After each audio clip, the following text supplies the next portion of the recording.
Are you lost in the chaotic whirlwind of day-to-day busyness?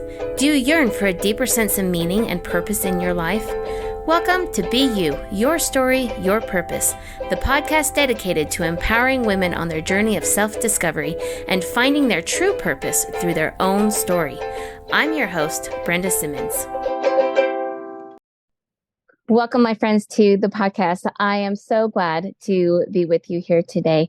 For those of you who are watching on YouTube or on Spotify, you'll notice that my background's a little bit different, and that's because I am outside of my home, because the inside of my home is a little bit chaotic right now with all things going on in the summer. And sometimes you just have to go with the flow. And it's actually kind of nice to be outside. The sun is starting to set. It's that golden hour and my sprinklers are going, and it's just absolutely beautiful outside. And so I am glad to be here with you today outside. I want to start today with an experience that I had recently. I know I have talked about taking part of a triathlon sprint. And in this particular triathlon sprint that happened like 3 weeks ago, you start out with a 5K, and obviously you're supposed to run it. I jogged/walked quickly because I had some knee issues. And then we went into an 11-mile bike ride, and that's my strongest one. So I was super excited about that one. And then we end with a 300-meter swim. Now, 300 meters is not a whole long. In fact, in this pool, there were 6 lanes. And so you went up and back each lane. And so I knew I had to do 12 laps. And I practiced that over and over and over again, doing those laps. Well, I got to that swimming portion and I was just pumped because I felt like I had just killed it in my running portion and also in the biking portion. And I was having so much fun. I'd had the music going in my ears and I was just super pumped.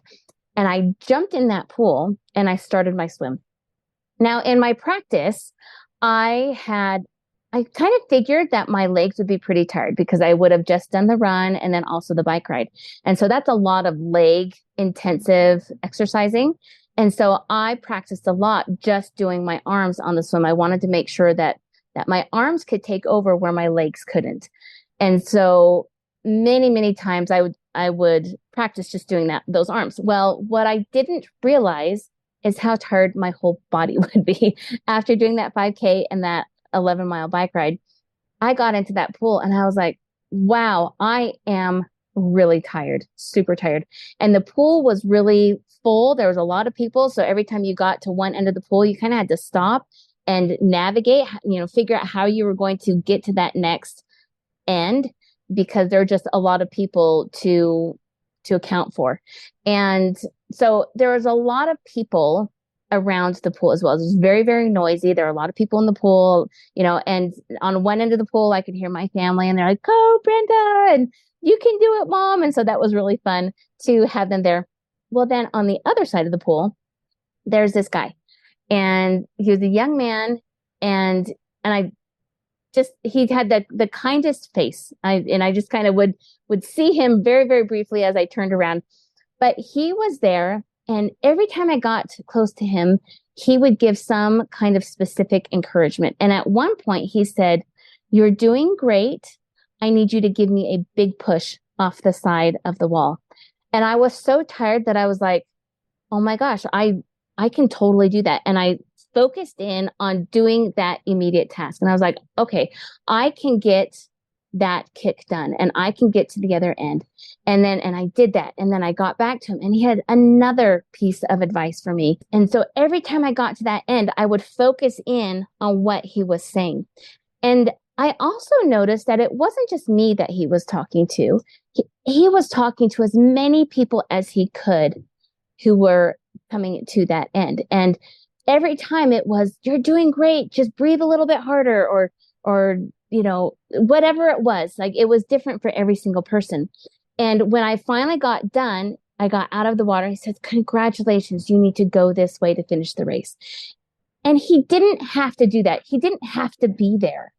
And it was such a simple service and a simple task to do, but it made a massive impact for me personally. And I don't know what it was like for the other swimmers, but just to be able to focus in every time I got to that side of the pool, focus in on what he was saying because I knew that I could do what he was telling me to do. I mentioned this because we live in a world that is chaotic. There are many, many voices around us. And it is important that we choose people to focus our attention on. We choose people to listen to that are going to help us navigate the world in a way that most benefits us. And sometimes these voices, they're thrilling and exciting and adventurous. And other times the voices that we hear are very calm and peaceful. And sometimes the voices we hear are detrimental to us. And so it's very, very important to recognize what the voices are saying in what kind of energy, because sometimes we need calm and peaceful, and sometimes we need thrilling and exciting and adventurous, depending on where we're at energetically. So it's important that we get the greatest benefit out of the time that we spend listening to other people. You've heard the saying before, I'm sure, that we become the average of the 5 people that we hang around. Now, these 5 people that we hang around most don't necessarily need to be people that we're interacting with on a daily basis. They could also be people that we are bringing into our lives through podcasts, through TV, through the news, through books, through podcasts, through social media. So all of these things play a huge impact. So for example, back in 2020, when we had COVID, and I'm sure you were like me and you had that news glued on, and I was watching it all the time. And finally, my kids were like, why are you doing this? Because it's making you more paranoid and more fearful. And kids are so wise sometimes, right? And so I thought, oh, you know what? They're right. And so I shut it off. And I was amazed at how much better I felt just from shutting off the news. Many years ago, I realized that I didn't just spend time focusing on other people's words, because I love to read. And I realized that it wasn't just the time that I spent reading, but it was also mental time invested in and thinking about what I was reading. And that doesn't just happen when you read.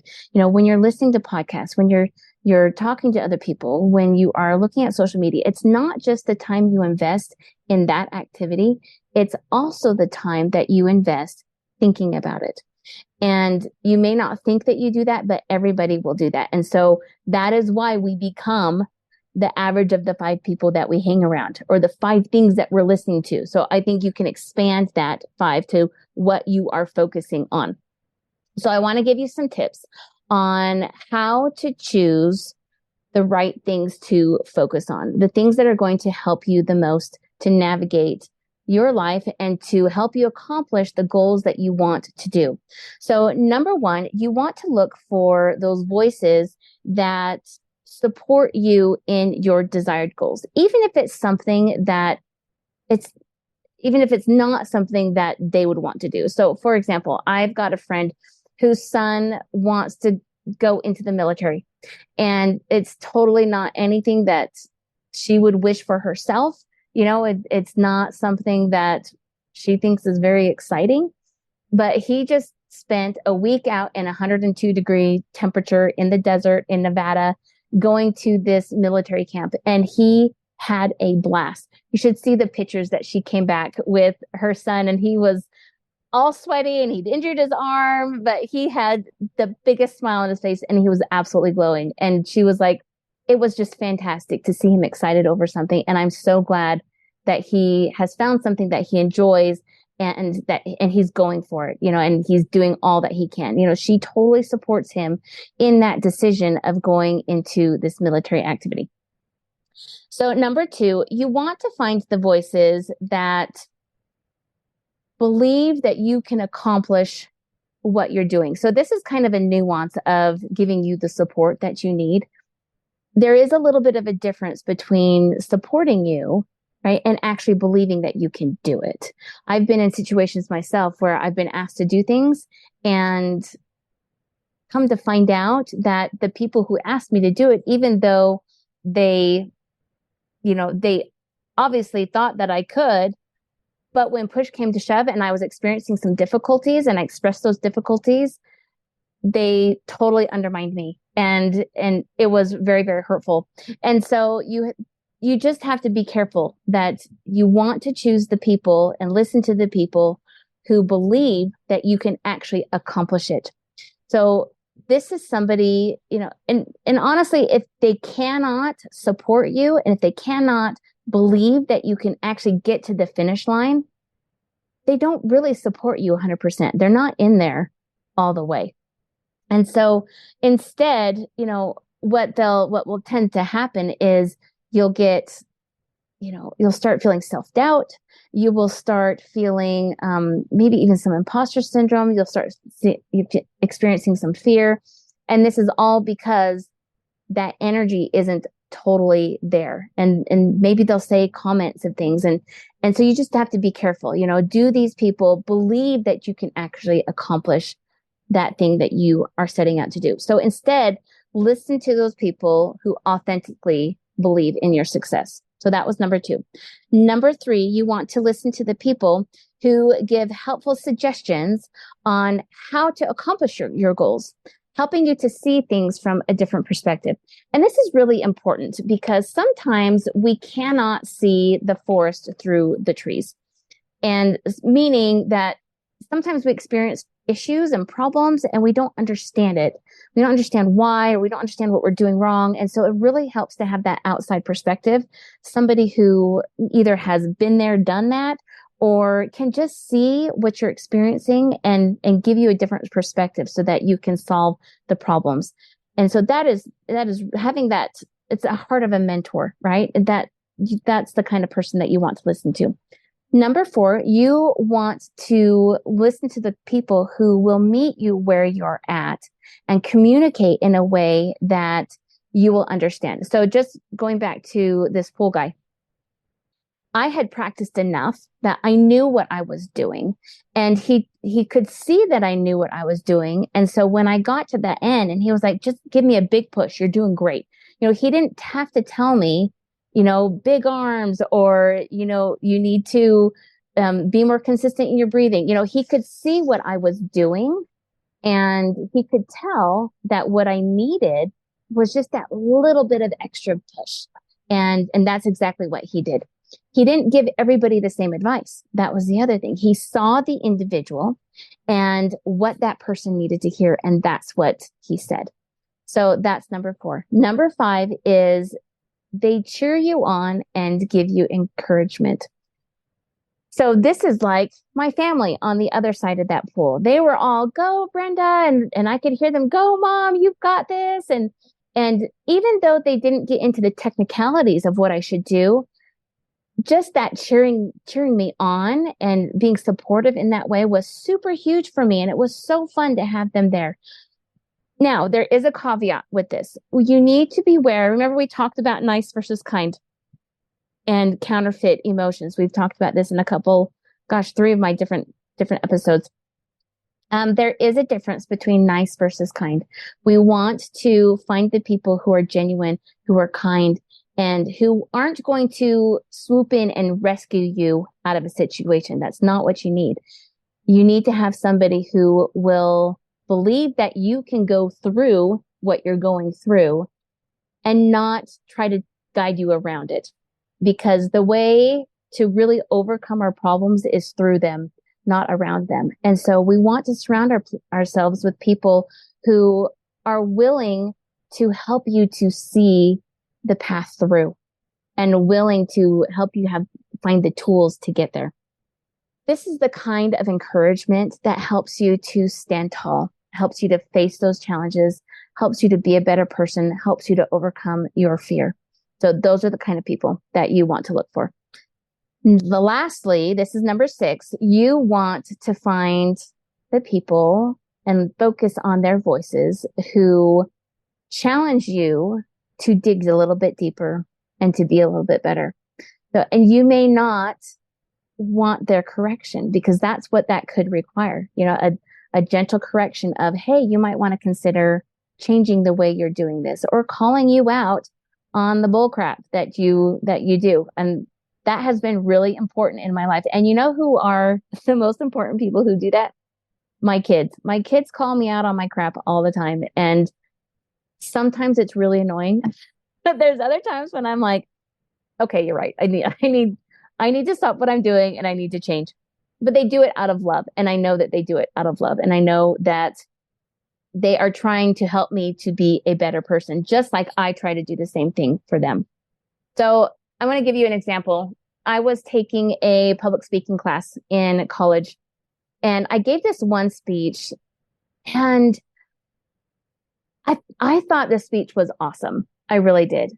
But I did not get a very good grade on this speech because I did not consider who my audience was. I totally was talking to the wrong audience. And so I got seriously deducted because of that.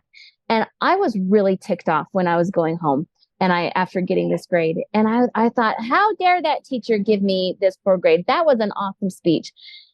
And I had to just take a little bit of a pause and I just looked at the comments and I said, okay, is this true? Could I have done a better job of addressing the audience in a way that really meant more to them? And I had to admit that, yeah, the feedback was correct. And so while that I was at first angry at that teacher, she was willing to give me the feedback that I needed to become a better speaker. And I'll just never forget that. It's interesting to me that, sometimes you get really angry over feedback like that. But if you really look at it and if you look at the intent and if the intent is authentic, then you have to stop and go, okay, can I be a better person by following this advice? Now, there are times when, just like this teacher, when you've got, or even the pool guy, where they're just in your life for a little bit of time. And sometimes those people make a huge, huge impact. I remember one time I was at the doctor's office and I had just received word that my pregnancy was not viable. So this was the 5th miscarriage that I had. And I was absolutely devastated. And I was so, so, so sad. And the nurse that was helping me understood what was going on because she was there through the whole thing. And she was amazing. Again, I've never seen her, but that one day. And she sat me down and she said, you know what? This sucks. It really sucks what you're going through. And I understand the emotions you're going through because my husband recently died and it sucks to lose somebody. It is not fun, but you have to get through this and you have to get out there and just keep living your life. Do not go home and wallow in your misery. That is not what life is about. So she was giving me this pep talk and gave me specific things that I should do to help myself overcome this misery and this grief that I was feeling. And she made a huge, huge impact in my life. And she was only in my life for an hour. That's it. That's all. So I want you to think about that. There are voices that we can listen to in this world. Some are constant, some are momentary, but we always have a choice on who to listen to. Now, these guidelines are also really great guidelines on how to be that voice for somebody else. And again, it may be somebody that you're in contact with all the time, or it may be somebody that you're in line with at the grocery store, and it's just a moment in time. So just to reiterate, this is how we look at that if we are that person trying to help somebody else. Here's a few questions to ponder. Number 1, do you truly see that individual and what they're going through? Number 2, do you want that individual to succeed as they define it? Do you leave your own interests and biases behind? Do you encourage rather than criticize, build up rather than tear down? Do you remove your judgment? Are you willing to have difficult conversations? So all of these are good questions to think about. How can I show up in this world to be an influence for good, to be the thing or the voice that somebody else needs to help them get through the day, to get through their challenge, or to accomplish their goal.